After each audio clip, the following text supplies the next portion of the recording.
Hey everybody, and welcome to the Week 8 wrap-up. We'll take a look at last week's games, trades, and highlights, and of course take a peek at next week, including the Game of the Week. Let's go!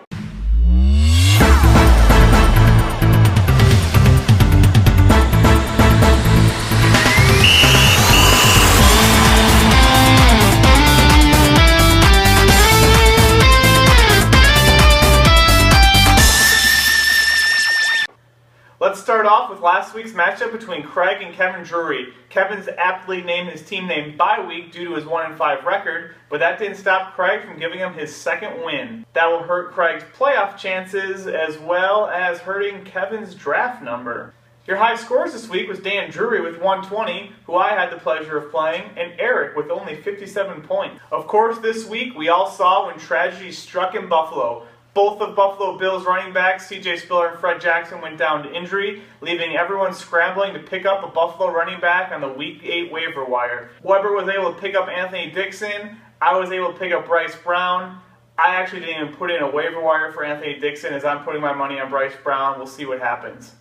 Week 8's big trade was Rob Gronkowski for Ahmad Bradshaw, involving myself, who gave up Gronk for Bradshaw. I got a lot of what I'll call feedback on this trade. Luckily, my back-to-back championships instantly replied, I don't really give a shit what you guys say, and worry about your own team. Thank you very much. This week, Dan Drury announced that a Colin Kaepernick, hopefully I'm pronouncing that right, is now on the block. Well, this just in as well, Cody Parkey and a wealth of other players who don't mean shit are also on the block in this league, so we can all just move on from that. Speaking of Dan, though, I must give him credit. He started from the bottom, now he's right in the playoff hunt, which might have a little bit to do with a less than impressive light division, where virtually everyone is in the playoff hunt, but both divisions are really pretty close, where one game could make a huge swing either way. Just ask Dan or Craig. Lastly, from last week, I must mention that Greg was able to give Mark his first loss, but looking at Greg's record, that might be the highlight of his season. Smack Talk was pretty light this week, but Kyle did post a video to Dan making fun of Carson Palmer, which Dan got to reply, how does Carson Palmer's ass taste, as he got the victory this week. Greg and Al also got into the Smack Talk war a little bit this week, who are probably two of the most overly sensitive people I know, which made for a pretty entertaining fight on the message boards. They both accuse each other of being overly sensitive, and then both crying each other to sleep at night. So I was personally entertained. I hope you guys were too. And of course, that leads us to everyone's favorite segment, the High V Game of the Week. This week's matchup features two star-crossed lovers. Of course, I'm talking about Craig and Weber. These two sweethearts are usually seen romantically embracing and making sweetheart trades. That was all until these photos were released of Craig misbehaving in a drunken state at a wedding. Now this matchup is out for blood. Not only has it foiled the trade that these two had planned, but now this game has gotten a lot more serious. I can't wait to see what happens. Craig released this video in response. Oh, hello there. Game of the week. About time I'm finally noticed in this league for some pure dominance. A highlight. This week we got Weber. Oh, man, I tell you what. That, even after a charity giveaway by Dylan, he's still in a world of hurt. We had a deal lined up. Fucker turned his back, man. It's on like Donkey Kong. First off, though, I just want to call him out.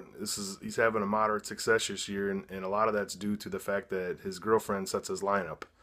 That's right, Jude. That's a call out to you.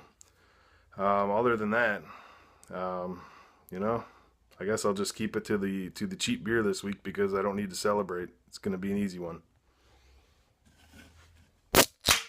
And Weber had this to say about being nominated as Game of the Week against his ex-lover. Hey guys, just haven't done this year yet, but I figured my big matchup against the Mega Vagina, who again is going to be without his Mega Vagina, Megatron I guess is his old name, but we all know him by a different one now.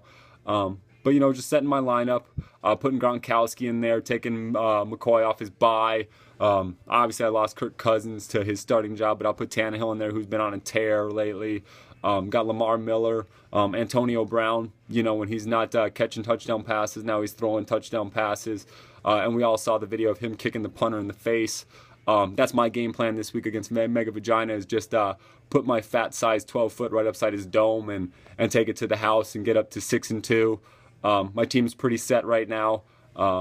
pretty much through my buys, only a couple more, but Craig just wanted you to know coming after you this week, and you know, hopefully you've got enough Tampax and tampons to take care of that mega vagina you got on your team. Deuces. Well, that's all I got for the Week 8 wrap-up. I hope to see you guys in Week 9.